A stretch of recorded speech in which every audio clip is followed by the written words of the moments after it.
खुलुमबाय। गोजोन फुंबिलिनि गासैबो बड'लेण्ड बुब्लिनि अनसायगिरिफोरखौ बरायग्रोबाय।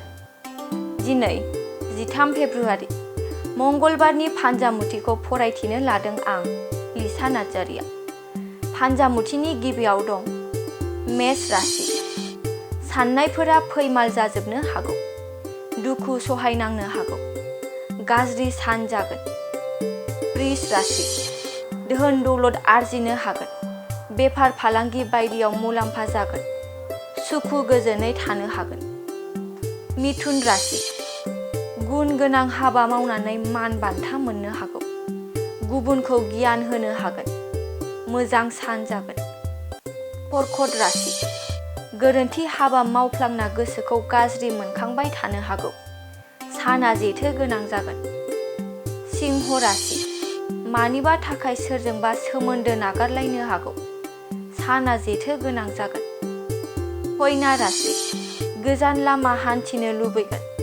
गोसोखौ उसाव बादाव मोनगोन। तुला राशि। थांखिफोरा जाफुंसार जानो हागौ। गोसोखौ सान्थि मोनगोन। रंजा खुसिनि सान जागोन।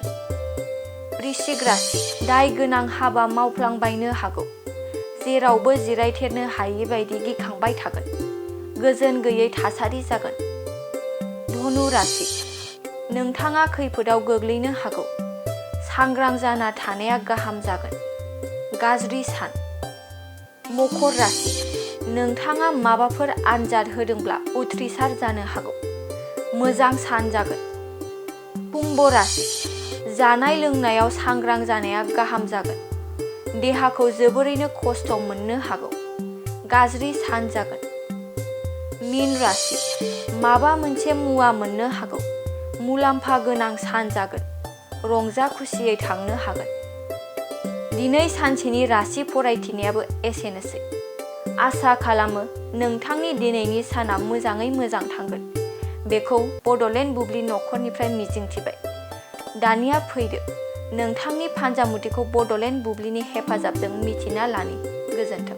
क'क्राझार नोगोरनि आर.एन.बी. लामाजों थांनाय बागानसालि वार्ड नाम्बार 8आव रायजो राजाफोरनि गोग्गो देहा लाखिनो थाखाय सानजोरां इन्टारप्राइजआ गोदानै जेनेसा वेलनेस प्राइभेट लिमिटेड बेखेवदों।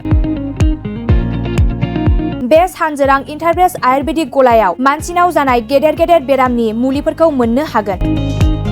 किडनिकआव अन्थाइ जानाय, आथिं आखाइ जरा जरा सानाय, लिभार गाज्रि जालांनाय, मोदोमनि माननाय आरो बेनि अनगायैबो बायदि बायदि गेदेर गेदेर बेरामफोरनि मुलिफोरखौ बे सानजोरां इन्टारप्राइजआव लांफैनो हागोन।